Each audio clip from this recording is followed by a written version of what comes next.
As with all sports, the games that are played last are the games that matter the most. And today we feature our final game of the 2014 USAFL Nationals Tournament. It's the Division III Grand Final between the Sacramento Suns and the Philadelphia Hawks. Stateside Footy's final episode of the 2014 season starts now.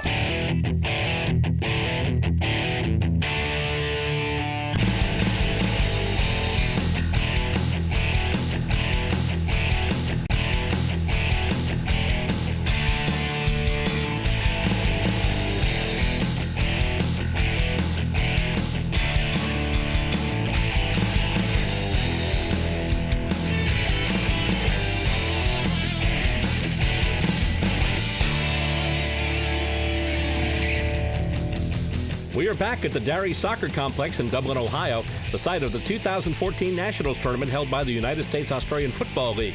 And it's from here today that we bring you the final installment of Stateside Footy Goes to the Nationals for 2014. We have arrived at the time of day reserved for the Divisional Grand Finals, and here's how they shape up. In Division 1, our old friends the New York Magpies face the Orange County Bombers. The Division 2 Granny features two teams we've seen a lot of this weekend, the Los Angeles Dragons and the home club, the Columbus Jackaroos. In Division 3, another club regularly seen on Stateside Footy, the Philadelphia Hawks, play for the title against the Sacramento Suns. And the Division 4 title will be awarded to the winner of the match between the North Carolina Tigers and the combined players from the Kansas City Power and the Denver Bulldogs B team. And of course, they'll be awarding a premiership in the Women's Division 2. Today, the mixed team from San Francisco, Portland, and Arizona will be competing against the Denver Lady Bulldogs for that championship. Coming up after the break, we'll bring you one of those aforementioned grand final matches and get our first look at the Philadelphia Hawks for this season. The Hawks will take on the Sacramento Suns for the Division III Premiership, and you'll see it next right here on Stateside Footy.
breaking huddles now. Players going to their respective positions. And we're just about ready to play this Division III Grand Final. One of the 5 championships to be awarded today at the USAFL Nationals Tournament. Obviously, there's the Division I men's, Division II, Division III, Division IV, and also the women's division as well. Still to come, the Division I Grand Final, as I mentioned, not here, but it will be played. And we'll give you some highlights because our old friends, the New York Magpies, are in it. They're taking on the Orange County Bombers, and that game takes place in about an hour. Right now, it's the Hawks and the Suns going for the Division III crown. It's actually the only one of the 5 finals games that we'll be bringing you here on Stateside Footy. As the umpire tries to get everyone in position there. Familiar face there, familiar sight there, the long-sleeved Hawthorne jumper there, the number 33, that's John Loring. And here we go, ball goes up, the whistle goes off, and we are off and running. Hit out there by the Philadelphia Ruckman, that's Alex Lydon, of course, and the Hawks starting with it. Handball goes over Loring's head, he's able to pick it up off the ground now. He handballs it over. And Philadelphia kicking it into their forward 50. And it looks like it was intercept marked there. Indeed it was by the Suns. And they'll kick it back now. Goes off the hands of Lydon, goes to ground. Number of players battling for it now. Still a loose ball. Suns able to get the handball out. They get it to the boot now. I believe that was number 11. That's Toker Kellarn for the Suns. Handball now. He's gets it to the boot just as he's hauled down. And the Hawks try and punch it through. Suns have it now off the ground. Kicked ahead there by Justin Balicki. And it's marked by one of the Hawks, and he'll kick it back up through now. And it'll hit the ground just short, but the Hawks will take it. They'll run with it now. Kick into their forward 50. Loring goes up. Loring, oh, juggling, can't take the mark. Suns have it now, goes back to Saleh Taibji. I hope I got that name right. Kicked out once again by Sacramento. And it is marked. And the Suns bring it ahead now. They kick it back to their half of the ground. And we've got a whistle. And it looks like we had a bit of a push there in the marking contest. As a result, the free kick will be awarded to Sacramento. And the Suns right now trying to get some targets together. And he will get it to the boot. Long kick into the Sacramento forward 50. It is marked. That is beautiful. And taking the kick there for Sacramento. One of their tall key forwards. That's actually Saleh Taibji. Once again, I hope I'm getting that name right. Number 6 for the Suns. Taking his time just to going back, getting his distance straight. Taking his time. And now he will run up and take the kick. And he gets it to the boot. And that looks to be straight. And let's see. That is indeed straight. That is a goal. Sacramento with the first points of the match. That's a goal to Taibji, number 6. And now the Suns are up 1 straight 6. Philadelphia, obviously, no points yet. Hoping to rectify that at the earliest possible convenience. Now bring it back up to center. So Sacramento with the first points of this grand final in Division III.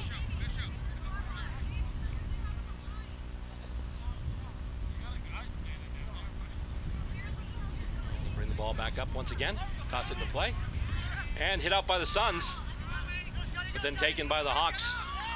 Big kick goes in. Intercept marked there by the Suns. Looks like Taibji once again. This guy is everywhere. He gets a big kick forward now. And they pay the mark. Pay the mark to number 25. That's Scott Hensley. Hensley now gets the ball. Looking for a target in closer. And let's see. Juggled but marked. Sacramento knocking on the door once again. And that looks to be number 10. That's Melvin Chen. And the quick centering ball takes a hop, then takes a weird bounce. Goes off a couple of hands, goes to ground.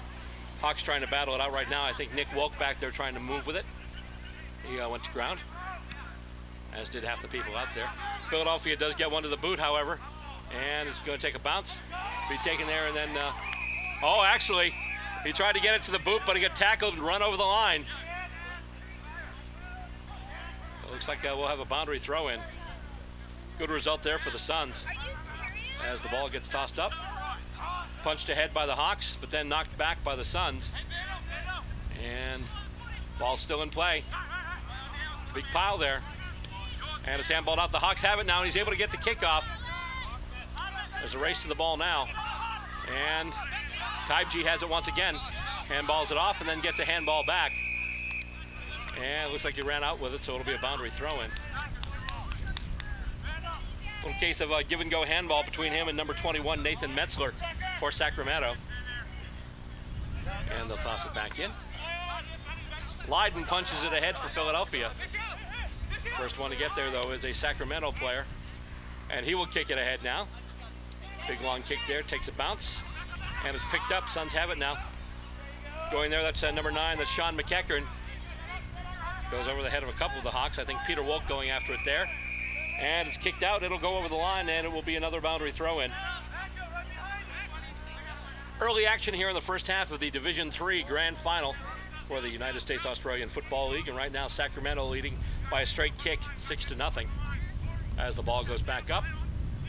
And no clear advantage on either hit out. Ball is loose, coming out. Hawks try and move with it. Wrapped up by a bunch of Suns, though. And then Suns have it now, handballed ahead there by Michael Gardner. Kick coming out, and it is intercept marked there. And that's the one and only Matt Bishop with that now. He's able to kick it. Just spears a nice little kick, and that's marked by number 11. That's Toker Kellorn. And he'll center it up now. Jumping up for it, not getting it, though. One of the Suns forwards there. Battle for it along the ground. And I believe it was Aaron Crumpacker, who was one of the Suns players, going for that ball. But the umpire will call for it, and they'll just put it up for grabs once again. And Lydon hits it ahead, but went right through the hands of Dan Greenberg. Ball goes back to ground now. And once again, almost a rugby scrum here. Kicked ahead by the Hawks finally. And it's going to take a bounce, take a roll, and then wind up being picked up once again by Taibji. And he's dispossessed as he's tackled. The ball squirts out of bounds. And we will have another boundary throw-in. Or will we? Or they call holding the ball? No, I guess they called holding the ball. On the tackle there by Patrick Miller. So Miller gets the free kick. And he will get that kick off. He'll go over everybody. Heading for the forward pocket now for Philadelphia. Goes off a foot and then goes out of bounds. A couple players, I think, might be trying to argue it went off the foot and went out on the full, but they're treating it like a boundary throw-in. So it's tossed back in now. And punched ahead by Sacramento. And it'll go right out of bounds once again. In the action, once again, number 6, Saleh Taibji.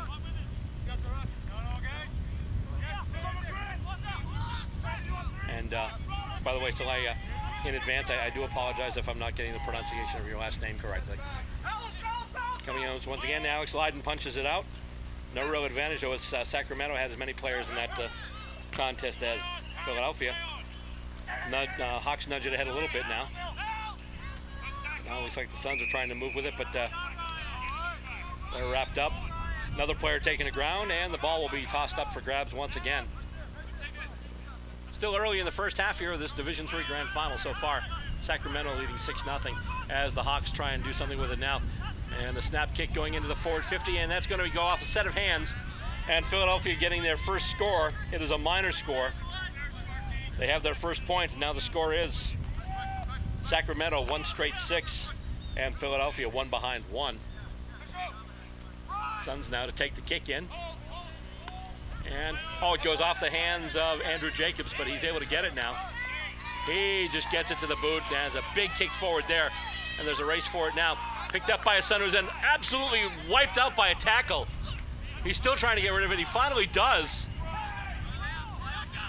One of the Hawks with his arms outstretched saying, what do we have to do to get a call here? Loose ball. Winds up in Philadelphia hands, at least momentarily, I believe. Once again with it, that's Miller. Miller will kick it ahead. He'll take a hop, wind up in Suns' hands, but then he's wrapped right up. Tackle made there by number 3, Ryan McGettigan. And the umpire will judge no prior opportunity, so he will just once again ball it up. As the ball goes up and tapped out by Leiden. Gets to a Hawk teammate who kicks it up, but then the intercept marked there by Tybe once again, who just lets a little kick out to the side. And that is marked there by number 7, that's Matt Bishop again. And it bounces off the ground. Hawks working with it now, trying to move it ahead. Play on calls the umpire. One of the Hawks now with some space. He kicks a centering ball and almost marked. Nice try there by Greenberg. With it now is Loring. Loring almost got it off the ground. He gets it now. Gets a handball off, and then that player is hauled right down as well. Bit of a sling tackle there. As a result, the Hawks will be getting the free kick. He went down really hard. And the umpire awarding the free kick to the Philadelphia Hawks. He kicks it now. Going up, and Tybe with another intercept mark. He's been big for this Sacramento club so far. His kick attempt actually bounces off the hands of his intended target, which is number 4, that's Tristan Boyer. Hawks with it now, and they try and just kick it right up the guts. And almost sliding for it there. The Suns on an intercept mark, but it's handballed off now, and Hawks held up once again. Holding the ball, free kick Sacramento. He had a bit of a run up. He did have prior opportunity. Holding the footy is the call, and the free kick being awarded to the Sacramento Suns, who lead by 5 points right now. A straight kick to a minor. And intercept mark taken there by Philadelphia. Nicely done. And they're moving it now along the wing. A couple of players going for it, and it lands, and let's see. That's out on the full. So a free kick will be given to Matthew O'Leary of the Sacramento Suns. O'Leary gets it to his right foot. Going and easily marked there. That's number 9, that's Sean McEachern. No relation to the NHL player, I believe. And he will kick it, and that kick is going to hook a little bit, and it's going to be spoiled. A couple of Hawks jumping in there, a couple of Suns as well. The ball just spoiled and punched over the line, so it'll be a boundary throw-in. Deep in Sacramento territory, though, this is good for the Suns. The ball goes up once again and is hit out. And with it now, the Suns once again. Handball off, they're able to get it. Centering ball, and that's going to wind up in Hawk hands. The Hawk back line coming through there. And the kick, the intended target there was Michael DeMaio. But that ball once again spoiled and punched over the line. Stateside Footy goes to the Nationals. This is the Division III final, and right now, Sacramento leads Philadelphia 6-1. Hit out once again by the Hawks. Leiden's got it once again, but he is dispossessed. The ball is loose now. Going for it there is Alex Marakian, but it's taken by Sacramento. They handball it off, and the kick goes in once again. Looking for a centering ball, and it's not marked, but we've got a player now. He just gets a snap kick off, but it's going to go well across the face of goal, and punched up by the Hawks, and with it right now is John Loring. John Loring on the fat side of the ground. He's got some space to run. He gets it to the boot. He's got his target. He can't line it up with him, though. I believe he tried to get that kick there to number 27. That would be John Sachi. Loring's got it now. Loring can't really kick it very well, though, and it winds up getting knocked into the Sacramento end once again, where the intercept mark is taken very nicely by Philadelphia, and they will kick it back out over the hands of Marakian, and he chases it, but it's going to wind up over the boundary line, which means we'll have a boundary throw-in. Not a bad result for the Hawks, though. They're still at the middle part of the ground, still with an opportunity to punch it back into their forward half, and it winds up in the hands of Alex Leiden, kind of by accident, but he's able to get it to the boot now, although the kick does go a little wide, and is punched ahead, goes off a couple of feet, and is now taken, kicked ahead by Sacramento, and let's see, punched ahead further, and now with it Philadelphia, and that's a long kick, and that looks like that will come out, and it will roll out of bounds, won't go out on the full, so it'll be a boundary throw-in. Still not a bad result for Philadelphia, but they've got to try and move the ball forward as much as they can. And that toss goes up once again, and hit out to advantage by the Suns momentarily as Melvin Chen had it, but then gets tackled and dispossessed. He's got it again, gets a handball off to another player who just kicks it sky high. Bunch of players going for it, goes off hands and back to ground. Handball out, taken there by Chen once again. Chen gets a kick in. Intercept mark taken there. I believe that was Patrick Miller for the Hawks, and he'll just deliver it right to the boot. But then that is intercept marked, and once again, that's Saleh Taibji. And he will just kick it, nice little spear kick, and actually bounces off the hands of the intended target, but he will knock it ahead right now and then get taken to ground. There's a battle for it now. Got a loose player now, punched up by one of the Hawks, but goes right to one of the Suns, who tries to get a snap kick there. That's Brian Brewer, number 17. And let's see, marked in defense by Patrick Miller once again, who gets a nice long kickoff. Morakian will mark it, and he will play on. And he kicks it ahead, hoping for a target. Not that target, as it's intercepted by Matt Bishop. And Bishop will get it to the boot now. And that will be taken by Taibji once again. Easy mark there, and he will just kick it ahead, looking for a simple and clean target, and he's got him.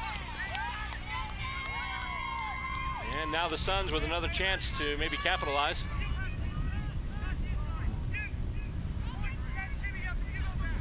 Looking to get somebody in position. And he gets the kick off in the middle, and almost marked, goes to ground, loose ball. And let's see, handball off, and a snap goes there. And yes, that's a goal. And that's another major score for Sacramento.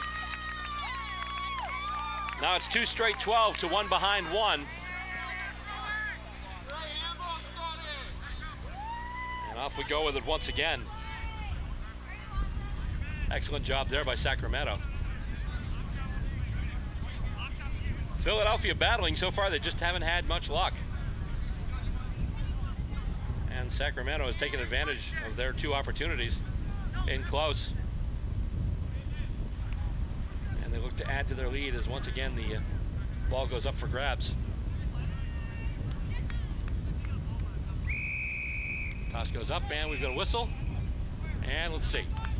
Oh, apparently there's a ruck infringement, so a free kick will be paid to the Suns, it looks like. And they will indeed pay the free kick. Free kick being paid there to number 2, Jeremy Morris. He handballs it off now, Bishop with it. Bishop takes a running bounce, handballs it off. Handballed over to Chen. Actually, that's not Chen, I'm sorry. With it now, though, that's number 11. That's Toker Kellorn. And that ball is going to bounce, and that's going to roll through as well. Right now, Sacramento dead solid straight, and they are staked to a 3-goal lead. 3 straight 18 to 1 behind 1. And things starting to get a little out of control in a hurry for the Philadelphia Hawks. They need to buckle up right here. Just buckle down, I should say. Buckle down and move it to their end of the ground to try and make something happen, try and change some scores together, at least right now some possessions together. Goes up once again, and pretty much a draw on the ruck, but the Hawks have it now. Handball goes to Loring. He handballs it off, and right now they're trying to make some space for themselves, and they do. Philly right now with a chance. The kick goes in, and let's see. Goes off a couple of feet, bounces wide, but right into Philadelphia hands. He's going to run with it some more, and he's going to kick it again. Suns look to have numbers, though, by the ball. The ball is loose, and player dispossessed. Going in there right now, that's Morakian. Morakian battling forward along with, looks like Matthew O'Leary for the Suns. Umpire's like, yep, we got it. It's tied up. We'll just toss it up. So the rucks are in place, and punched off, goes off a couple of hands, and goes in a Philadelphia direction. And once again, the ball tied up, and the umpire will call for it. 18 to 1 right now, Sacramento in front of Philadelphia in the first half of this Division III final. Punched out once again by the Philadelphia Rucks, and here we go. And we've got another ball up, it looks like. But with each ball up, it looks like they're moving incrementally closer to the Philadelphia attacking goals. And once again, they try and clear it. Oh, goes off a boot for Philadelphia, but it's going to go wide, it looks like. He had the right idea, just get the loose ball, get it to the boot. Just couldn't put it straight. As a result, Philadelphia gets another point. And the score now stands 3 straight 18 for Sacramento, and 2 behinds 2 for Philadelphia as Sacramento gets set to take their kick in.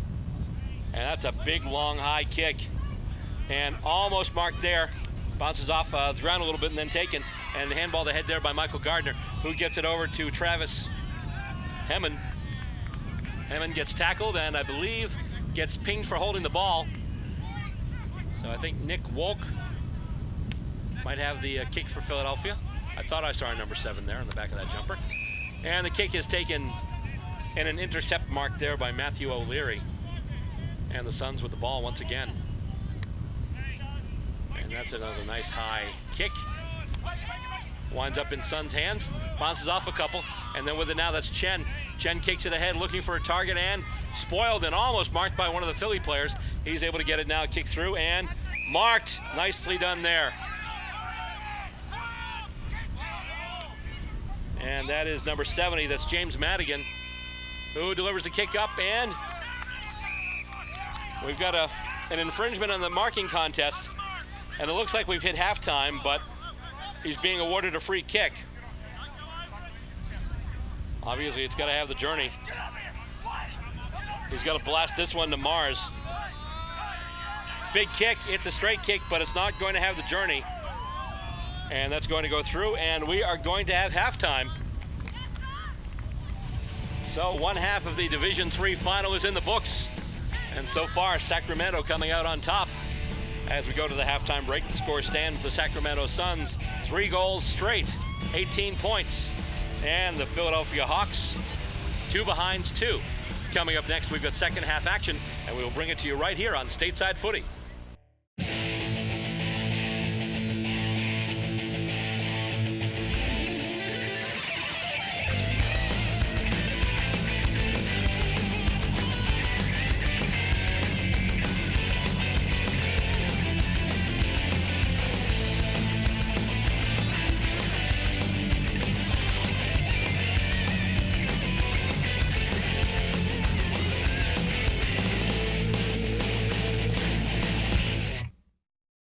So far, it's only been 3 scoring shots to 2 scoring shots, but obviously 3 majors against 2 minors. That's a 16-point difference right there. And the ball goes up, the whistle goes off, and here we go. It's hit out to advantage momentarily for the Suns anyway, but the Hawks trying to move ahead with it now. One player wrapped up there. He's trying to dispose of it, trying to make an effort. And the umpire recognizes that, and he'll just toss it up for grabs. Goes, hit out right into the hands of a Sacramento player, but his kick is smothered by John Loring. And let's see, we've got a free kick going to Philadelphia. Or nope. Which way is he pointing? It's going to Philadelphia. Free kick to be taken there by Ryan McGettigan, number 3 for the Hawks, and he will kick it up now. Goes over his outstretched hands. Going for it now, I believe that's Miller. Gets it over to Wolk. Handball over to center. And the Suns take it from there. Kick going out toward the wing right now. Takes a bounce, takes another bounce, and we'll just roll out and we'll have a boundary throw in. Right around center on the near wing. Stateside Footy is what you're watching here, the Division III Grand Final for the USAFL for 2014. And right now, Sacramento in the driver's seat as they take it off of the ruck. Oh, actually, looked like you get pinged for a throw there. That was Michael Gardner who got pinged for that. And the free kick is actually going to Nick Wolk. And he will kick it up, going out towards the wing. And the intercept mark, I believe, was taken there by one of the Suns. That was terrific. Taken there by number 2, Jeremy Morris. So he's got it now. Of course, the man on the mark is Alex Lydon. Might as well try and kick it over an office building. He just decides to kick it wide. And, oh my goodness, in traffic, it is marked by the Suns. Oh my goodness, that was beautiful. Right in the middle of traffic, just reached up, grabbed for that footy, and came down with it. And he will just put it right onto the right foot now. And the ball is loose. Chen kicks it toward the sticks. And I believe Chen's going to have another Sacramento goal. Indeed he does. Just that quickly, the Suns bring it all the way down the field and register another major score. And now it's 4 straight 24 to 2 behind 2. After that beautiful mark, basically kick went out. And after a couple of destinations, ball found itself in the hands of Melvin Chen, who got a little snap to the boot and did not miss. And Sacramento increases their lead now 24 to 2. And once again, they'll look to put it up into play.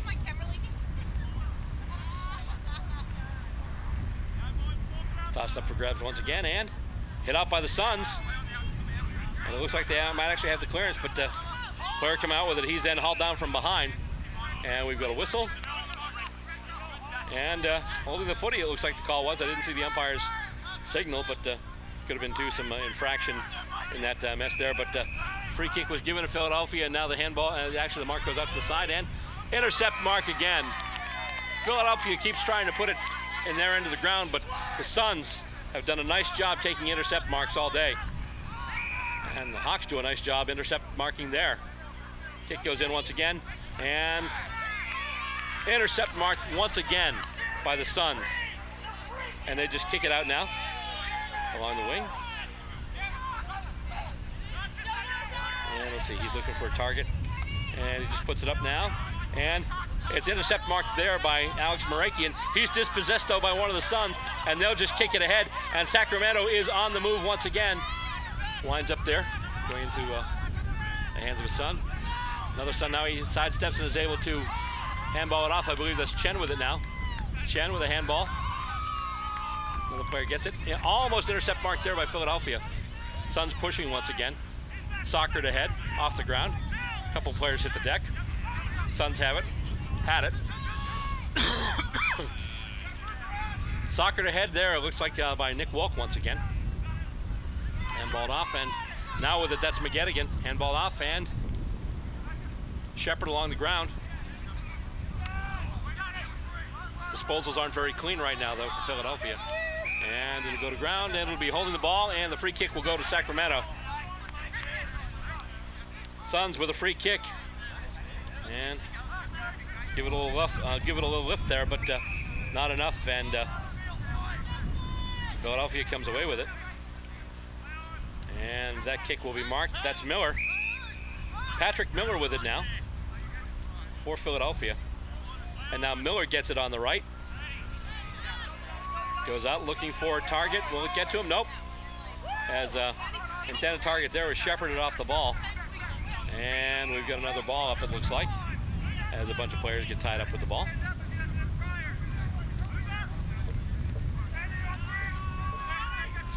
Ball gets tossed up for grabs once again. And hit out, and it looks like the Suns will have a clearance here. Kick goes up along the wing, takes a bounce, bounces over everybody, and it's going to bounce right into the sidelines.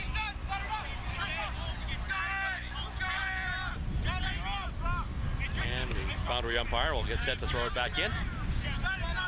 Second half action here right now, 24-2 in favor of Sacramento. And let's see, the punch attempt there by Philadelphia misses, but one of the Hawks is able to get his hands on the ball, and he gets a handball off, and Philadelphia is on the move once again. They can't take the mark though. It's a loose ball on the ground, picked up by Sacramento. Handball now, takes a weird bounce, but he's able to get it now. And he kicks it, and it's smothered there. Nice job there. I believe that was Nick Wolk once again.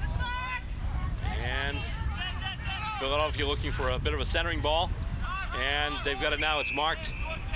And with it there, that's number 2, that's Dan Greenberg. Greenberg gets it to the boot now, looking for a target, and oh, it's spoiled. But Philadelphia does get it. And handball pushed aside there. Wolk trying to work with it again. And it comes out into Suns' hands. Sacramento on the move once again. And that kick there, spoiled, knocked ahead by Christopher Casey. But then Suns have it once again. Bit of a collision there as they're going for the ball. Another Sacramento kick heading for the forward 50, and it goes over the hands of everybody. Hawks are there first though.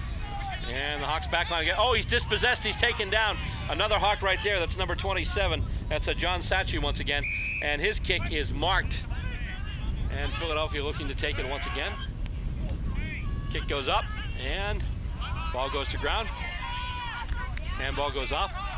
And with it there, that was, let's see, we got a free kick. Paid there. That's going to Ryan McGettigan. Or is it? Nope, I'm sorry, it looks like it's going to Dan Milburn. He kicks it ahead now. Looking for, but not getting his intended target. As the Suns pick it off. Another intercept mark in their back 50. Suns have been very stingy in their defensive territory, and that kick is actually intercept marked there by Dan Milburn. And he will kick it up now, looking for a target. Actually goes over a couple of heads, winds up going to ground, and the Suns with it once again. Kick goes out along the wing, and that ball is spoiled. Takes the Philadelphia friendly bounce, and Miller has it. He is dispossessed, though, with the tackle. That's got to be holding the ball. I'm sorry, was that Miller? No, it was number 18, I believe that was. That was Tim Herman. And the kick now from Sacramento. Moving forward, nicely marked. Nicely done there. And Sacramento will have the kick there.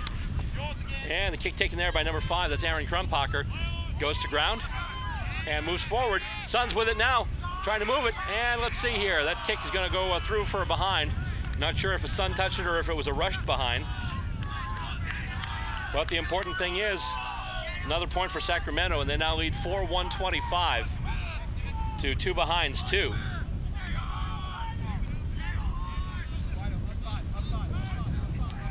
Philadelphia with the kick once again from their back goal square. And nicely marked there right at center. I believe that was Casey with it. He's got a nice big long kick now. And, oh, it's not marked, but Philadelphia picks it up off the ground. And the running bounce there by McGettigan. He's going out wide, being pursued heavily by one of the Suns. A little bit of a centering ball there, and taken once again, an intercept marked by the Suns. That kick goes out a little wide now, but it's marked along the ground there. It's taking the sliding mark is Andrew Jacobs. So Jacobs takes it for the Suns. And he will get it to the boot now. Kick comes up. Goes off of the hands of David Anglem. He tries to kick it in further. Hawks just try and get it out to space right now, get someone available to make a bit of a kick toward goal. And it's kicked out. Soccer to head there. And here come the Suns with it once again. He's able to get it to the boot. Takes a bounce. It's picked up by a teammate, and he's able to kick it. Suns may have, the Hawks may have numbers, and indeed, the intercept mark taken there by David Anglem. And he will kick it out now. Nicely done there. Alex Lydon using that height and that strength to an advantage. Getting up, taking that mark, and then getting it to the boot. Marked again. That was beautiful. Hawks on the move there. I think that might have been McGettigan. Delivered into the forward 50 right in front of the goals, knocked away by one of the Suns. And taken out there now by Chin, it looks like, and he gets it over to Jacobs. Hawks have it now.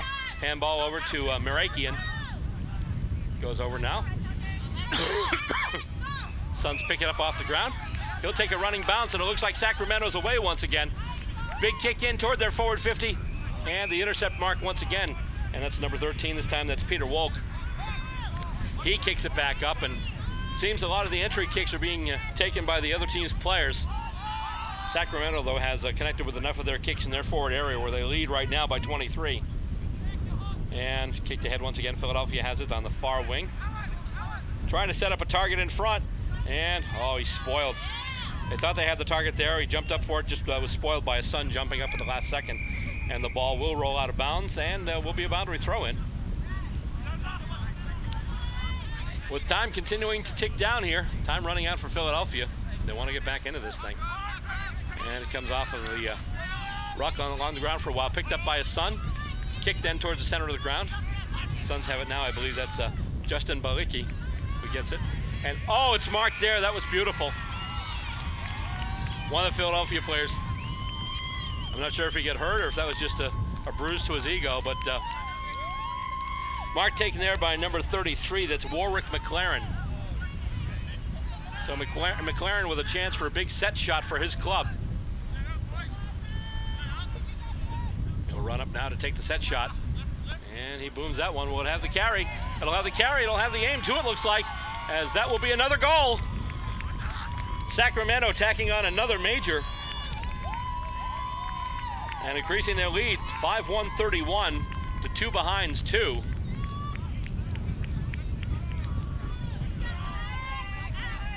And you might be starting to think that Sacramento can taste that champagne coming out of that premiership trophy. Of course, it's in the shape of a cup, otherwise I wouldn't have said that. No. It's kind of hard to drink champagne out of a statue of a guy holding a football, but it is a cup, trust me. And let's see, Lydon tries to hit it out of the ruck for the Hawks. Can't do it. And we've got another whistle. And the ref will ball it, the umpire will ball it up once again. Punched up by the Hawks, and player tackled before he can get the ball away. And we've got a free kick. And I believe that turned out to be a push in the back. And he will kick the ball now. Trying to set up a target, ball falls short. And it'll go over the far boundary there, so they'll have another boundary throw in. Still advantageous for Philadelphia as it's on their side of the field, but at this point they need clean disposals, they need efficiency, they need points. They need them now. And once again, at this point, Sacramento just content to hold things up, slow things down as much as they can, because if they can do that, they've got this one. Hit out of the ruck, and once again, a kick toward goal for Philadelphia. Right idea, but just didn't have the aim for it, as it once again it goes wide. But that's what you do, just get it right out of the ruck and get it right to the boot. Shades of Nick Davis when he did it in the AFL in the finals, which of course hurts to say because he did it against my beloved Geelong Cats, but so be it. Suns now take the kick in, and a bunch of targets line up under it, and once again it's Saleh Taibji who's got it. He'll kick it up now, trying to set up and getting, I believe that's Melvin Chen once again, number 10, as he just marks it over John Loring. Chen gets it to the boot now, and it goes over everybody. And a couple of handballs off, and once again, Sacramento kicking it through, it looks like. That's another goal. And they're just piling on the points now. The shame about it really is, if you look at the score at the end of the game, the score does not really indicate the level of competition, because Philadelphia have hung in, they've been tough. It's just the Suns have been getting the advantages basically. But it's not the smashing it looks like on the score sheet. Philadelphia has been hanging in tough and giving a lot of effort. Just right now the Suns are getting the results.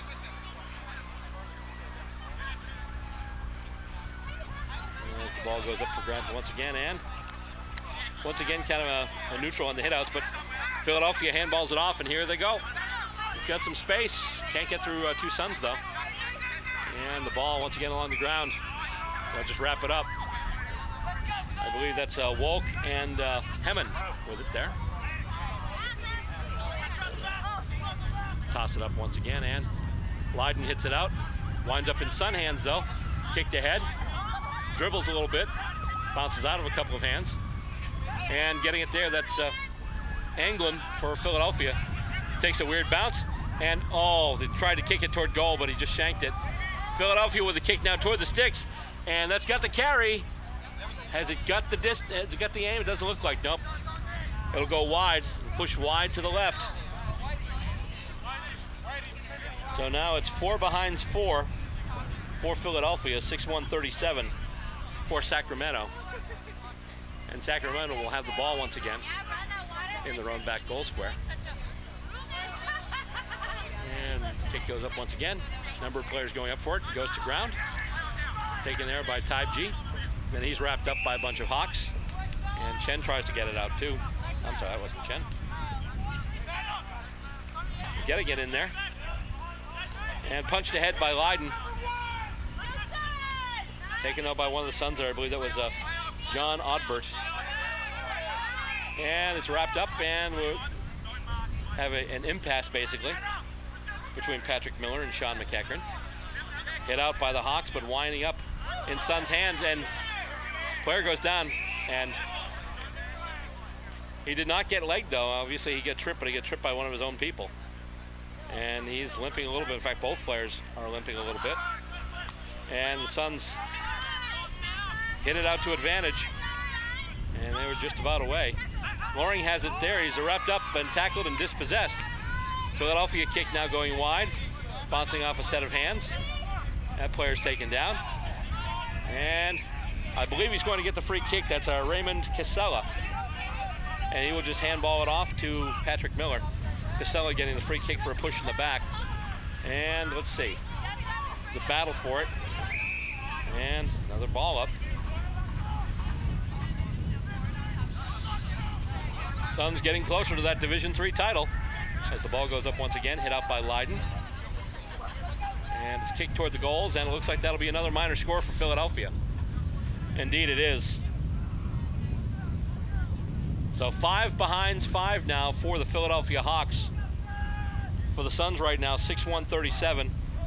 And we were talking about how the score doesn't always tell you everything you know about the game. Right now, we're only talking about 7 scoring shots to 5 scoring shots. As the kick-in is taken and then marked by Type G. And another Sacramento kick. Bunch of players piling under it, but the ball comes loose, and no one can get it to sit for him. Along the boundary line, it bounces off a bunch of legs. Almost kind of looks like rugby meets pinball out there. Taken there by Balicki for the Suns. He'll just kick it ahead, looking for a target there. And winning the race to it there. And kicking it. Didn't catch the jersey number. Another goal, though, for Sacramento. And now it's 7-1-43.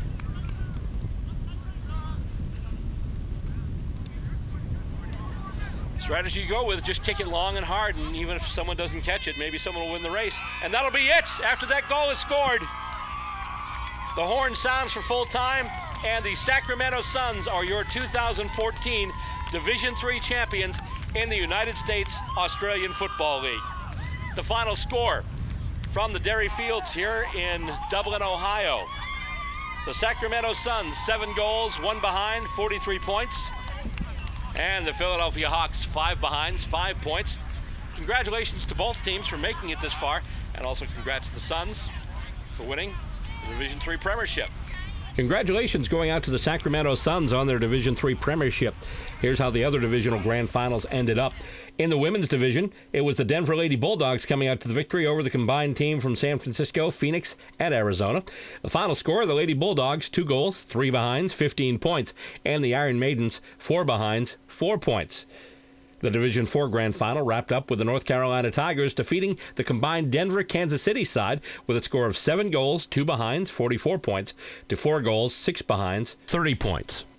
The home club, the Columbus Jackaroos, advanced to the Division II Grand Final looking for their 2nd consecutive title. Their hopes to repeat, however, were dashed by a surging Los Angeles Dragons squad. The final tally, Los Angeles winning going away, 11 goals, 3 behinds, 69 points, to Columbus's 1 straight 6. Which brings us to the Division I Grand Final, which featured the Orange County Bulldogs and our old friends, the New York Magpies. Not only did we get to see the game as it happened, but Grilla, the Nationals' regular PA announcer, invited me up in the lift to call the game alongside him. We were joined by USAFL communications guy and Philadelphia Hawk Brian Barish, who has called a fair amount of games on this program as well. While it was great to be able to be a part of the proceedings on the big stage, it was even better to be able to be there as the New York Magpies, longtime friends and supporters of Stateside Footy, took the Division I Nationals title. Congratulations and continued thanks to the Pies from New York City. Let's take a look at some of the Division I Grand Final. It's whispering New York, New York, and they want to be a part of it for this first half action. And they rise above me looking so lovely. And the New York Magpies are away. And away we go, way down. That's the number 18 there for New York. Shot on goal. Goal! New York up by a goal. Here we go. And it's hit out by the Bombers. They get the clearance right away. Goes to number 50 there. That once again is Schiller. And it comes back now. And with it, going for it right now is number 18. That's Brad Davis for the Magpies. He handballs it over. And here we go. Now with it is McIntyre, number 7. He puts a kick in toward goal. And the leap in. Oh, he can't mark it. He had his hands on it, but just couldn't hang on to it. Battle for it right now in the shadow of the New York attacking goals. And it's still to ground. Players battling for it right now. Just about at the pocket. And it's kicked out. And it'll be almost intercept mark there by New York. Ball goes to ground once again, and getting rid of it there for the Magpies, number 35. That's Michael Coucher, and it's goes over to the opposite boundary. Magpies get it off the ground, running around with it, getting some space. He puts it toward the goals right now, and that's going to come in. And waiting for the goal umpire's decision. It's going to be a minor. So right there, a major and a minor for the New York Magpies, and they lead right now 1-1-7-2-0. Either way, the ball's going to come back in the air. Someone's going to go after it, and we're going to continue. And now moving forward with it again, the New York Magpies. Oh, a good defensive mark there. Looked like it might have been a Garza again out on that right side.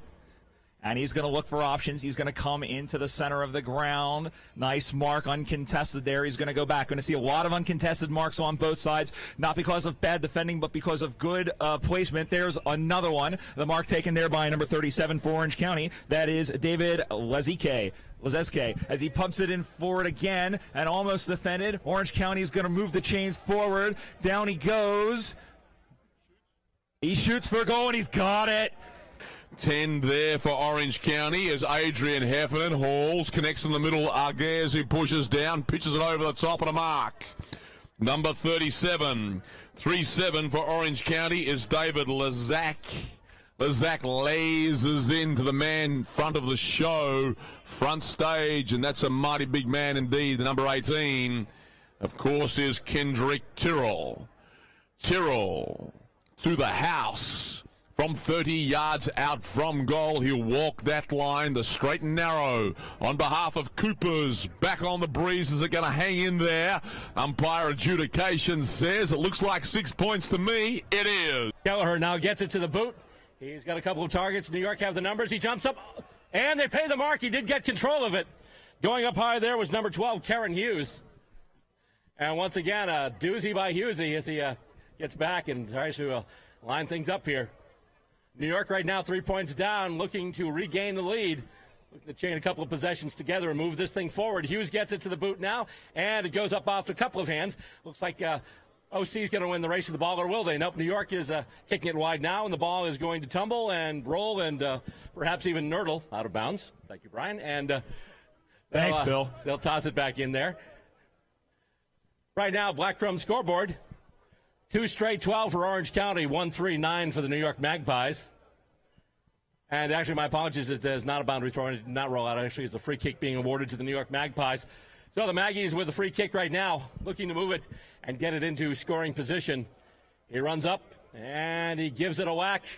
It's coming in toward the goals. Will it have the journey? Not quite. Big pack in front, and it's loose. Looks like Orange County will get there first, and he's got some space. He's going to run now. He gets it out. Nice line drive kick, and it's going to take a bounce, but then be taken once again. I believe that's McIntyre for the Magpies. He kicks it. It's going towards the sticks. Will it have the journey? Let's see. Nope. Or did it? Let's see. It's actually did have the journey, just not the aim. It's going to be a point, so it's a minor score for the New York Magpies, and they inch closer right now. The Black Rum scoreboard, 2 straight 12 for Orange County, and 1-4-10 for New York. There's another hand pass. Now they're going to come straight out into the middle of the park. Going for it there is the number 92 for New York. That is Michael Dixon. Couple of guys get it now. There's a hand pass, and they're going to try and clear their lines again. New York comes to the near side, just getting the kick away. And now he's going to dig and chase for it. He's going to get it, turn around, spin around, shakes free. Number 5, that is Walt Lynn. Lynn, a good attempt for the mark there by number 6. That's Chris Giorgio. Giorgio now puts it inside. Rolling forward, Orange County has 2 guys there. New York sending a couple of guys in to chase. Again, they try to get it out of the last line of the fence. Try to cross it into the middle, in front, and it's a goal. And right now, the Black Chrome scoreboard, the Magpies are up by 3, 2-4, 16 to 2-1, 13.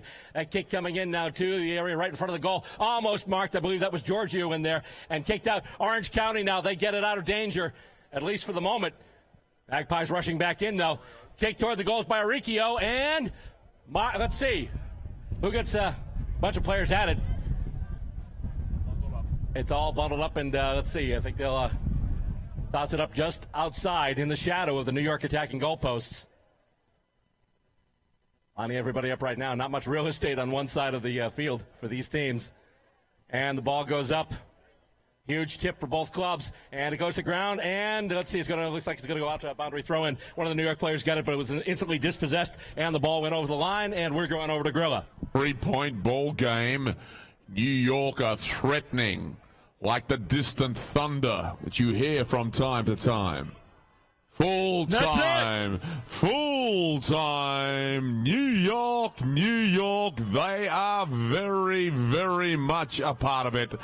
They have won the Division 1 title in the year 2014. They have defeated the Orange County Bombers, New York 2-14, defeated Orange County 2-13, and the boys are jumping around out there. Fellas, a great game of football. Cool commentary. What did you see, Brian? Oh, man, what a great game. It's definitely going to go down as one of the best in USAFL history. It wasn't very pretty at times, but New York Magpies did what they need to do. Those 3 handy points being the end of it. And congratulations to Glenn Ormsby and the rest of the New York Magpies, the second Division 1 championship and their second in 5 years. Billy. Normally when we see New York, they have a very tight defense. Today what we saw is, the old line, when an irresistible force meets an immovable object. New York just getting over the line, winning it by 3 points. And Brian on USAFL.com, since the champion of New York, time for you to start spreading the news. Yes, sir. It's starting today. Congratulations to all the Nationals winners for the 2014 season. Coming up next, we'll take one last look back at the 2014 season and bring you highlights from the Boston Demons, the USAFL, and even a few highlights from this season of Stateside Footy. Australian Rules Football? In the U.S.? That's right. The United States Australian Football League is in a city near you. Go to USAFL.com, find your team, check them out. We're a group full of men and women just like you. Join us for the fun athletic competition. Stay for the camaraderie. We are the champions! Log on and sign up to join your team at USAFL.com. Welcome back to the final edition of Stateside Footy for this 2014 season. Now it's time to take a look back at our past year. One of the biggest highlights of the year took place before the local footy season even started. It started with an innocent Twitter message from Boston Demon Mike Shepard in mid-May. The message contained a YouTube link to the movie trailer you're about to see. Saturday afternoon and we're expecting a huge crowd. It's hard to believe Aussie Rules is 150 years old and is still going strong. We are watching a truly great game.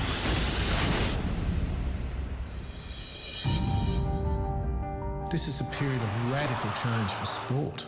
Everything is changing. While people think our game is very strong, we could also be very vulnerable, particularly in a global market. Soccer is no longer the sleeping giant. It's absolutely an awakened giant, and it's marching very aggressively down the road. We can't just be a national sport anymore. We have to go international. Number 31, Brett Kirk. This is for the Bloods. Why would we keep the greatest game in the world a secret?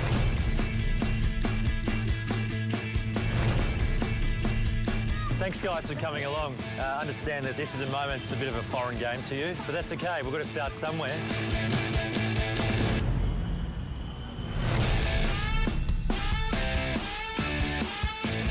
To me, it's been a romantic notion. It would be a long, long process to convert people in other countries. First we take Manhattan, then we take Berlin. Well, no, you're not going to take either. This footy isn't on for show, it is bloody freezing. I spent yesterday in Jerusalem and now I feel like I have a greater understanding of how inspiring this team is. If it was all just one big footy field, everything would be okay, we know that.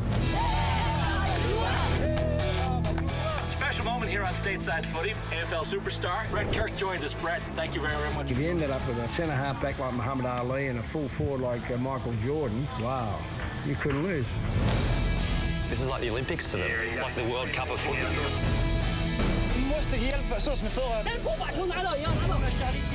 When you sing with your heart and your soul. It's all about heart and soul, all right? Let's go. The first time I played the sport, it made me wish I was born in Australia. Aussie Rules The World was released in Australian theatres during the 2014 AFL season. It received many premieres in area theatres with AFL stars in attendance. The teams representing the USA in the 2014 International Cup were also treated to a screening of the film.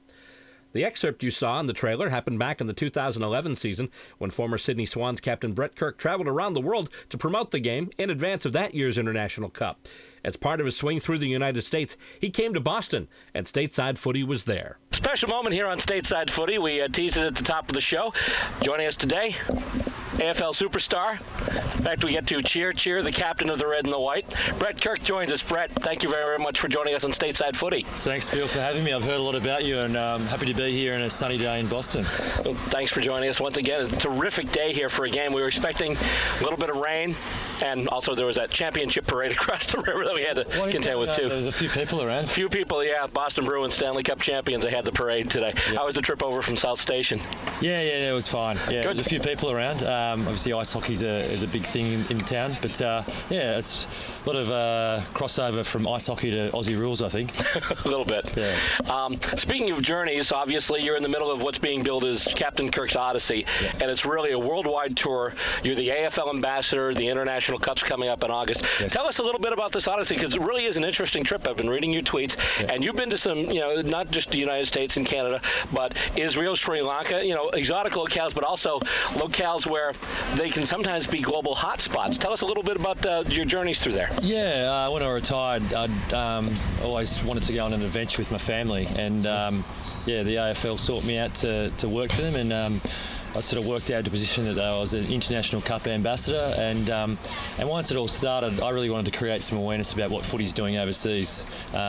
Footy sometimes, everyone can think, it's just played in Melbourne and different places in Australia, but through my travels, this is no longer just an Aussie sport. There's people all over the world adopting the game, and I wanted to show how the passion that people have. And as you mentioned, a few places I've been. I left Australia sort of mid-January, and basically going around the world with my wife and my 4 young kids, and I've had an amazing experience. And obviously early on we went through quite a few different third world countries, and just to be in places like South Africa, and footy's played in a lot of the townships there. So to see kids with absolutely nothing be out on a dirt track with no shoes on, no shirt, and I'd be doing handball drills, and then all of a sudden they'd start singing and dancing, and it just made my heart smile to think footy can do this for people, just not only in Australia, because I think it's the best game in the world, because it does create a community sense and bring people together, and that's what I'm seeing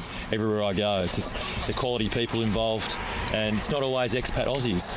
Iceland and Croatia, pretty much all locals that play the game, and I've really loved going and connecting with people, really connecting with people's spirit, and love being on this journey, and look forward to getting back to Australia and really sharing with people what our game's doing for people. It is a game that's so easy to love. I became hooked watching late night reruns on ESPN when they started running it in the early 80s, so I've been a fan ever since then. But as far as the way it's carried on around the world, I mean, I'm seeing more and more posts coming up from different places. I know World Footy News has mentioned a lot. And really, boy, what's shaping up this year for the International Cup, it sounds, it's got the makings of a terrific tournament. I can't wait to see games from there. Yeah, so it's going to be a week in Sydney and a week in Melbourne, and the last tournament was in 2008, where there was 15 countries for the males, and this year it's looking like there's going to be 21, and so up 6 countries, and then it's going to be the first year that there's going to have a women's competition, so there's going to be 6 teams competing from 6 different countries, so the US, Canada, Italy, Ireland, Papua New Guinea, and there's a multicultural Australian team playing. So it's, as I said, footy's a great game. It's very inclusive. It's not just for the elite or just very male dominated. It's for everyone, and I'm really looking forward to getting involved, because, as I said, everywhere I'm going, it's very much grassroots. Obviously, I was involved in the AFL for 12 years at a professional level, and but I grew up in the country, watching my dad play and getting involved in the country. So I love getting out here, and people are here because they love it, and they want to connect with other people, whether they're here as Aussies or from the US. It doesn't really matter. Once you're out in that field, you're out there just to have fun and enjoy each other's company. So what was the genesis of this tour? Is this something where you came to the AFL with an idea, or did they approach you? Yeah, it sort of was multi-pronged, I guess. It's I was sort of thinking a certain way, and they were sort of thinking that they want to do some work with me. So, this guy back in the AFL, Dave Matthews, is quite a visionary in terms of where he wants to take the game and where he wants it to grow. And it just it evolved, and all of a sudden it took wings, and it was January before I knew it. I'd only been retired a few months, and I'm jumping a plane travelling to Sri Lanka. So, it's pretty amazing. And just you, Bill, so you want to talk us a little bit about how you got involved with footy? Yeah, started, as I mentioned, I was watching ESPN back in the early 80s, and from time to time you would have, on TV in the States, you'd have like the hour-long highlight show that they would put together, but it really hadn't been around for years. And this is really started about 2 years ago. I was late in the winter of 2009. I was searching on a website for Australian Rules Football American TV listings, and about 3 pages down, the search took me to the Boston Demons homepage, and I was stunned. I had no idea there was a league structure here or anyone here was playing footy, and so I decided right then and there, it's like, next year I want to get in touch with these guys, I want to cover these games, and that was the birth of Stateside Footy, and we've been going with it ever since. Wow, yeah, I've been to probably 16, 17 different countries. This is the first time I've ever seen games getting filmed. Is this something just for your love of the games? Absolutely. Absolutely. It's my way, too, of kind of a selfish purpose behind it, because if I can get more exposure, my mission is to get this game on as many people's radar as possible. And in doing that, maybe that means that the powers that be will start beaming in more footy from the AFL and other places, too. So in that, I guess you could say it's a little self-serving, but also, these people put in a lot of work and a lot of effort and really, put on some great events and some great games. And like, for instance, today's thing, obviously we had a little competition across the way, but they do such great work, and I'd love to see them get recognized for what they do and have more people realize what a terrific sport Australian Rules Football really is. Yeah, I totally agree. I think it's the best game in the world, and I think it's great seeing people that are passionate about the game like yourself, and I'm coming into contact with them all the time, and most of them are all volunteers that no one gets paid to do it, and it's all about the love of it.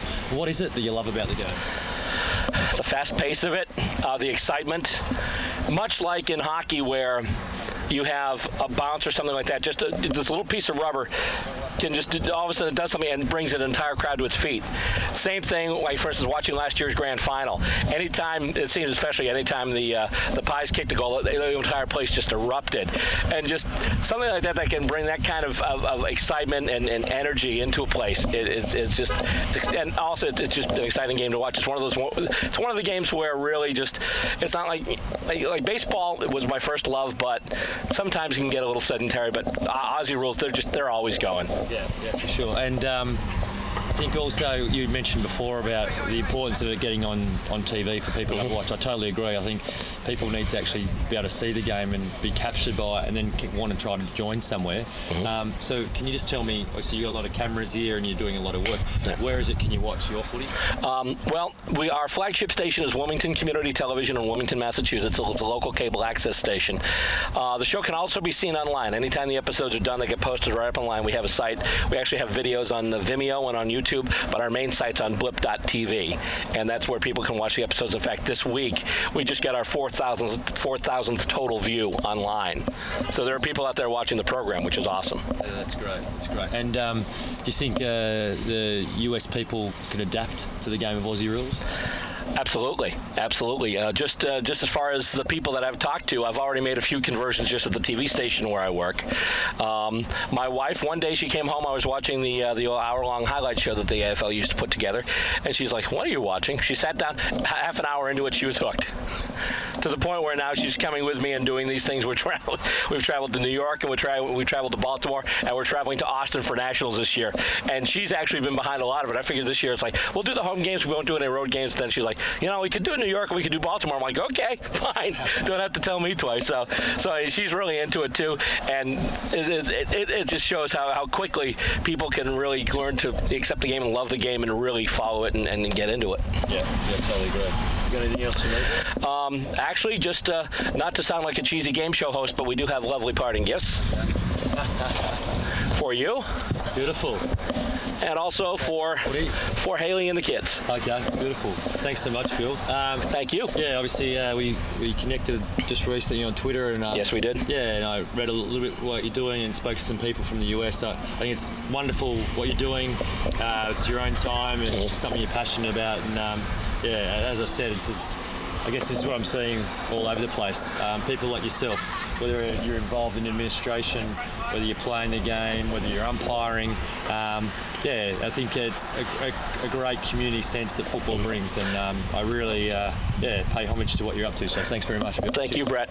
Ladies and gentlemen, the 241-game superstar Brett Kirk, ex of the Sydney Swans. Obviously, a huge moment for the show and for international footy as well. But enough about us. Let's move on to the 2014 footy season. Due to some scheduling issues, we were really only able to make it to one of the dates on the Boston Demons 2014 fixture. However, it was an all-day tournament featuring 8 different clubs, and our coverage wound up stretching over 5 episodes of Stateside Footy.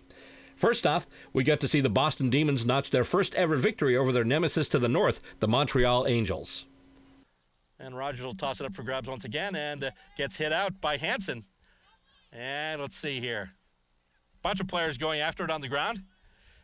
Silvio trying to come out with it, and I think we have a low contact. And who's got the free kick? Free kick is going to... it's going to be Silvio, Lonnie Silvio, for the Lady D's with a low contact. Goes high, and let's see. That looks like it's a goal. It is. The ball is loose now. Giving chase there is Silvio once again. She's already had a couple of scoring shots. However, she gives it up. And, a nice little bit of a smother there. And with it now is Emily Reel. Emily Reel with a handball again to Silvio. She drops it. She gets it back up. Kicks it towards the sticks again. And that looks good. It's another goal. Lonnie Silvio, one of the new recruits this year for the Lady Demons. Already firing up a storm. And it's a handball there from Hansen. Tried to get it over to Holly Teufel. Hard footy there. Arredondo going for it. She just taps it back. Kicked ahead there by Judith Stein. There'll be a contest. Emily Reel's got the mark. Reel can make this kick. She made a kick like this into the wind at Nationals a couple of years ago. And she just puts it right to the boot. That's going to sail, and that's going to go through for a goal. Nice job there by the Demons number 9. Teufel's got it, so it must have gone out on the full. So it's a free kick for Holly Teufel. Didn't see the initial verdict from the referee. Kick toward the goals. Goes over everyone, and that looks like a goal. From the boundary, tough angle. Threading the needle there was Holly Teufel. Hansen in there again. She hits it out to advantage. Tries to get it over to Destra, who's hauled down. Actually, or at least she had the ball taken away. She's got it now. And ball hits the ground once again. Mims has it. Mims with a snap kick and a goal. Nice little snap right across the body. Just took it, got herself a little space, and then kicked it basically in the opposite direction of where she was going. A little bit of an angle there. And indeed it is. That's full time. We mentioned it before, a historic result on the table, and indeed the Lady Demons have come away with it. The final score here in the first game today at Ipswich River Park. The Boston Lady Demons, 5 goals, 5 behinds, 35 points. And the Montreal Angels, 2 goals, 6 behinds, 18 points. The Quebec Saints were up next to take on the Halifax Dockers in a match the Saints easily won. The Chicago Swans came into town that day, and they faced a hometown Boston Demon squad hungry for a win. When the final horn sounded, the Demons prevailed. Holding the ball. They say that he had prior opportunity, so Demons will kick it ahead. Graham's got it now. He's got some space. Kicks it toward the goals. It's going to go, and it's going to go wide, I think, again. Or is it? No. I hear applause. I believe it was Tom Graham who kicked that goal. Taken by Chicago once again. The Swans get it. It's taken there by the Demons. Mark awarded, but he's going to play on. Takes a running bounce. Runs up and sets it up for Tom Graham. Graham can't get it. Spoiled from the back there. He's going to take it down and then get around the tackle. He's got some space to run. He takes a running bounce, heading for the goals, makes the kick in, and looks like it's going to go. Did that go wide, or is that? Let's see.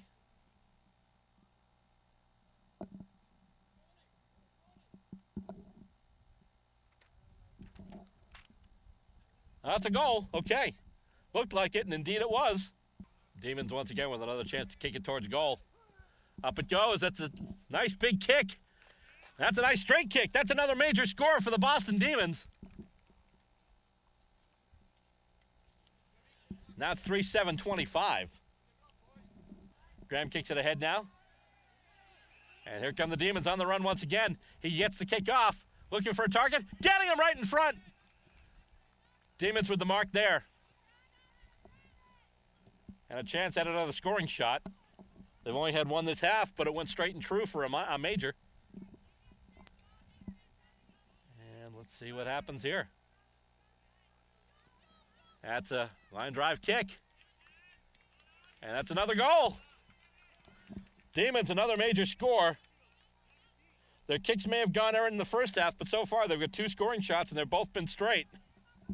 Tries to get it, and it bounces, and it's taken, and they're free. Tom Graham's got it now.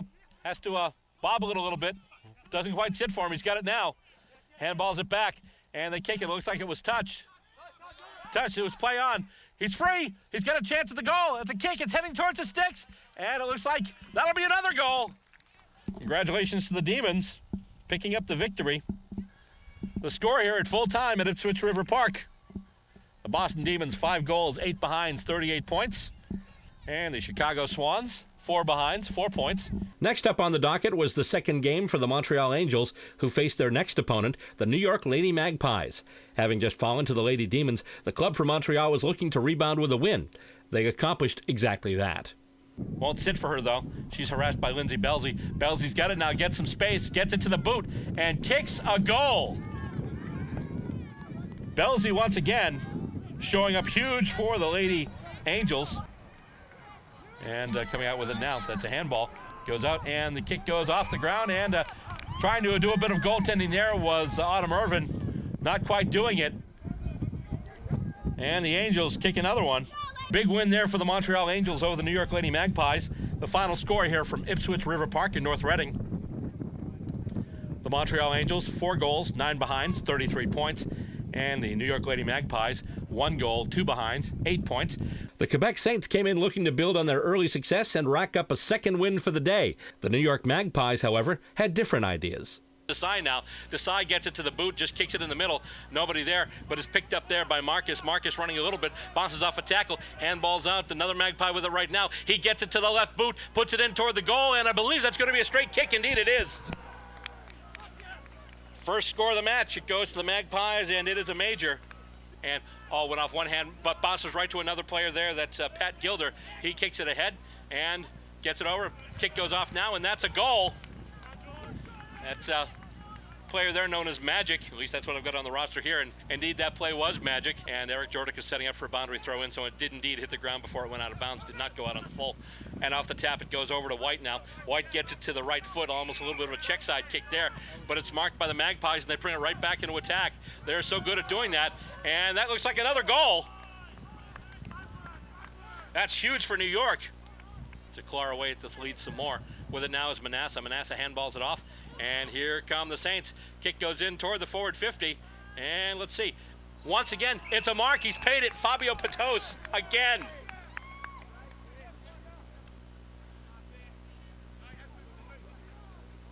He's been impressive today in the forward line for Quebec in both the matches in which we've seen him play. And he'll get the kick off, and that'll be, looks like that's another goal. Indeed, it will be. Nice job there by the Saints number 42. The final score of the New York Magpies, 7 goals, 7 behinds, 49 points. And the Quebec Saints, 3 goals, 4 behinds, 22 points. Then the New York Ladies get back to business, facing off against the host club, the Boston Lady Demons. This turned out to be pretty risky business for the Lady Pies. Intercept marked almost there by Lonnie Silvio. She's taking the ground, though. Battle for the ball, and it's kicked ahead. Lady Pies trying to get it out. Silvio there. She gets a boot to it, suckers it off the ground, and through for a goal. We gave her some advanced billing before this game started, and indeed, she's lived up to it. She's got another goal there. As it's thrown back into play once again, and tipped out by Hansen. And here we go. Handball goes over to Mims now. Alex Mims with it for the Lady D's, and she's able to kick it. And let's see, that goes high, and that's going to be through. Another major score for the Lady Demons there, Alex Mims. Another nicely done clearance for the Lady D's. Actually, I'm sorry, it's a boundary throw-in. Just looked like they were calling for further back, but they weren't. And so it goes off a bunch of hands there. With it now is Eileen Hansen. A kick over to Alex Mims. Mims Wrapped up by a couple of Lady Pies. With it now is Clark. Clark with a kick in, and that looks like it's going to be a major. Clark with a goal for the Lady Demons. And loose ball with it now is Hansen. Hansen gets a nice, big, high kickoff. Can anyone get under it? Actually, everyone got under it. No one marked it, though. With it now, Silvio. Silvio is able to get the kick through, and that's another goal for Lonnie Silvio for the Lady Demons. Final score of the New York Lady Magpies, 2 behinds, 2. And the Boston Lady Demons, 5 goals, 8 behinds, 38 points. In the next match, the Boston Demons hosted their EAFL rivals, the New York Magpies. Though the Demons bested Chicago earlier in the day, the Magpies have had the Demons' number as of late, and this battle was no exception. Magpies have it in their own back end. Kicking up now, and mark almost taken by Dave Morton. If it sits for him, he can get it. He's got it now. Morton sidesteps a tackle. Kicks in now, looking for Graham. Graham marks it! Nice mark there by Tom Graham for the Boston Demons. All right.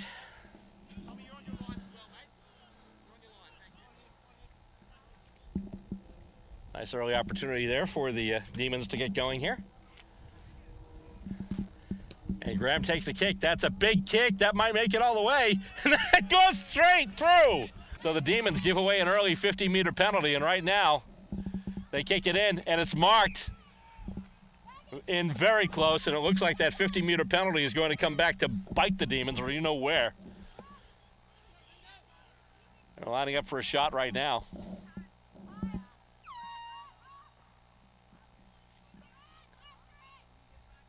Magpies with it right now. Chance for pretty early and pretty easy set shot, actually. And it's coming through. And that kick is straight, and that's through. Matt Wood tried to spoil. They play on. Loose in front, loose ball in front.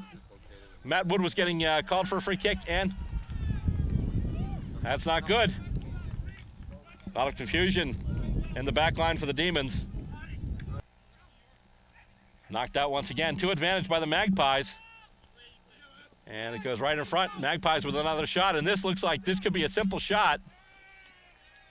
And that's going to be another goal. And this is where things historically get bad for the Demons now. Magpies are on a roll. The New York Magpies, 6 goals, 3 behinds, 39 points. And the Boston Demons, 4 goals, 3 behinds, 27 points. The Chicago Swans hit the ground next, and they hit it running. They had the best of the Quebec side for most of the match, leading by 3 straight kicks with under 8 minutes left. But that's where the Saints brought forth a few miracles as time wound down. The Swannies kick goes a long way, lining up for a contest. Oh, nice mark there! Number 23. That's a Pony Donkey once again. However, Bogdan Rotaru for Quebec taking the worst of that collision. Bit of a screamer there by Chicago. Nice mark, and now he's got a pretty good opportunity for a set shot at goal here. Looking for Chicago's first major score, and getting Chicago's first major score, and all of a sudden they jump into the lead. Trying to set up a target in their forward 50. Nice spoil there. But it's taken now. Oh my God, he's tackled and he's thrown down. That's got to be a free kick. Fabio Pateau's taken high for the Quebec Saints, number 42. He's been showing a lot of effort all day, and will get another free kick for his efforts. That's a high tackle there, definitely. So he's lined up now pretty much just at the top of the square, so this should be a pretty easy kick for him. And once again, another step by Quebec as they continue to climb the ladder to get back into this. Indeed, that is a goal. And they just kick it. Nice job on that bounce there. He soccers ahead, trying to get it to his advantage. Now he's got back up, and they're going to kick it through. It's going to roll. It keeps rolling, and that's going to roll right through. That's a big clutch goal. And all of a sudden, they've got it back to a single kick. He kicks it ahead now. And it's marked, and Quebec will play on, and they'll just make this big kick. Goes through the, oh, and it looks like, let's see. That's another goal. 6-4-40 now. Late in this second half. Saints looking to move it now. Sells the candy a little bit, moves it forward, and taking an easy mark there. That's Luke O'Farrell. O'Farrell will kick it ahead now. He's going to target in deep. He's got it. Mark is taken. And Quebec has it now. That's number 4. That's Bogdan Rotaru. He could actually put the Saints in front with this kick right now. And at one point, they were down by over 2 goals. Considering how the Swans seem to have been dominating the clearances today. This is some great fight by the Saints. And let's see what we've got here. That is a goal! Quebec with another major score. And that's it! Game is over! Huge kick! Final score, the Quebec Saints, 7 goals, 5 behinds, 47 points. And the Chicago Swans, 6 goals, 5 behinds, and 41 points. After their earlier loss to the Quebec Saints, the Halifax Dockers looked for a win against the New York Magpies. Though the Dockers were denied at the end, they did mount an impressive comeback and very nearly got over the line. Rolls toward the boundary, takes a weird bounce, almost winds up in Magpie hands. He's just going to soccer it off the ground, and that's going to be a goal. One of the more freakish major scores you're going to see. It was near the boundary, it wasn't sitting for him, and instead of trying to pick it up, he just said the heck with it, just soccered it right off the ground. However, he was tackled by Miles Amaral, who got the free kick, and the ensuing kick there is marked. Dockers have it now deep in their own area. He gets the kick off, it's headed for the goals, and it looks to be straight. It is! That's a goal. And all of a sudden, the Halifax Dockers have taken the lead over the New York Magpies. Once again, they're telling him to mark up. They don't want to give away another 50-meter penalty. He kicks it out. That's an intercept mark, not a very safe kick. That was actually pretty dangerous. And New York brings it right back up now. Kicked in, and let's see. That looks like it's going to be another goal. And just like that, New York can turn it around on you like that. Soccered off the ground by Mark Theriault. And Dockers have it now. Handballed ahead. And here comes Halifax with it. He takes a running bounce. That's Miles Amaral. Takes another running bounce. Actually juggles it, gets it back, and that will be a very simple mark right there. And I believe that's going to go to Woodhead. Woodhead actually got a couple of marks and I think a couple of goals in the first game. And I actually thought that he was just going to be going for goal, but he wound up getting it to Luke Woodhead, who puts it right through and gives them a badly needed goal. Marked though, intercept marked by the Halifax Dockers, and they kick it back to their end of the ground. And let's see, goes off the hands of Woodhead, taken by one of the Magpies, who's then hauled down by Woodhead. Let's see, we've got a free kick there, holding the ball. So Woodhead winning a big battle there. Bit of distance, bit of an angle. 33-27. Who's up? You. So right now it's 35-27. And Luke Woodhead could make this a very close game with a straight kick here. He gets the ball to the boot, and the determination is, that's a goal. Let's go, Todd, they need a mark, they need a kick, they need something. Knocked over now, and actually taken by the Magpies, and they kick it back towards center, and it's marked. Marked there by Manfredi. And he kicks it now over a couple of heads. It winds up in the New York pocket and rushed through from behind. It looks like by the Dockers. Indeed it is. The New York Magpies, 5 goals, 6 behinds, 36 points. The Halifax Dockers, 5 goals, 3 behinds, 33 points. And finally, we brought you the women's final of this all-day tournament as the hometown Boston Lady Demons played a side that was mostly Montreal with some New York players mixed in. In fact, for this 18-a-side match, they were visiting ladies on both sides, and the Montreal clubs actually wore the uniforms of the Quebec Saints. Though they lost to Boston earlier in the day, the ladies from Montreal came through in the final match.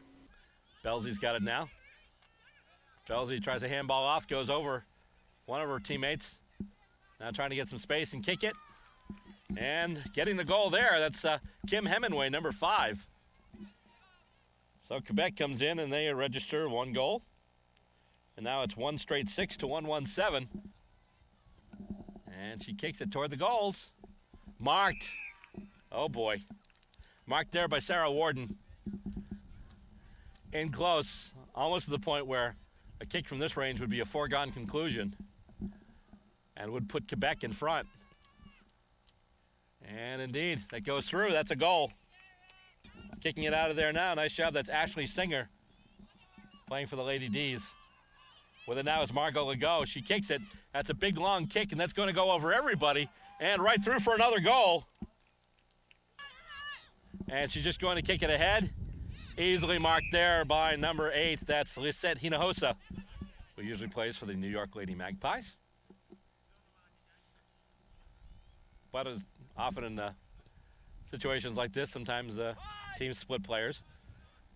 And let's see, the kick goes through, and that's another goal off the boot. Run goes up, knocked ahead by the Lady D's.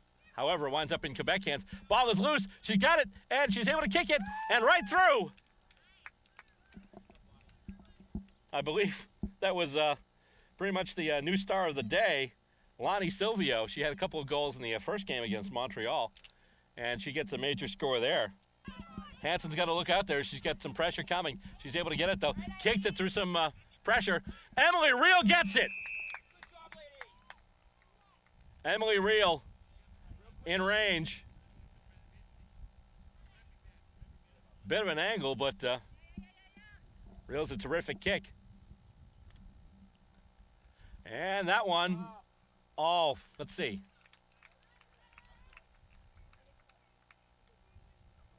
That's a goal. Emily Reel does kick a major score. And the final score from here at Ipswich River Park in North Reading. The Quebec Saints women's side, 6 goals, 2 behinds, 38 points. And the Boston Lady Demons, 3 goals, 3 behinds, 21 points. In August, the Demons traveled to Philadelphia to take on the Hawks, and they came away with the win. 4 goals, 11 behinds, 35 points, to 1 goal, 1 behind, 7 points. They tried to maintain that momentum on their annual trip to Yonkers, New York, to face the New York Magpies. That match took place during the first weekend of September, and it went to the home club. New York scoring 16 goals, 12 behinds, 108 points, and Boston with 4 straight kicks and a 4 straight 24 tally. A big moment for the USAFL women's program took place on the 20th of September as the New York Lady Magpies hosted a team from down under.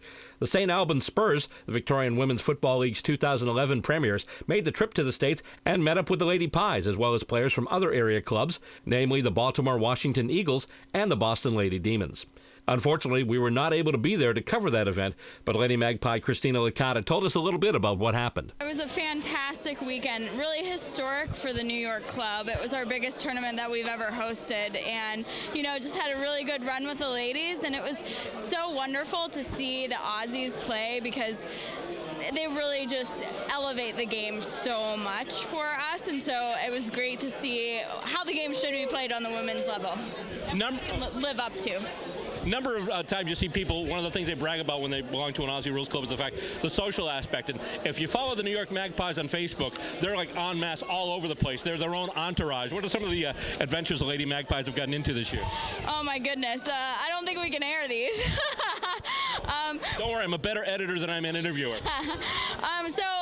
The typical fundraisers that we host, definitely. So our grand final event was incredibly successful. We sold out the joint, so it was great. And then, we always are doing challenges, fitness challenges, and different kinds of scavenger hunts and things like that, painting the town red in New York City, Lady Pie style. But I have to say that, probably the biggest celebration was definitely when the Australian team was here. And those girls know how to party. I mean, we usually don't lose in boat races, but we did to them. That's saying something, folks. Like I said, we've known these ladies for years. That's saying quite a bit. The ladies from St. Albans easily won the match. The final score was 15 goals, 4 behinds, 94 points, to 1 goal, 1 behind, 7 points. And then came October and the Nationals tournament here in Dublin, Ohio.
And with the end of our highlights package, we close out the 2014 season of Stateside Footy.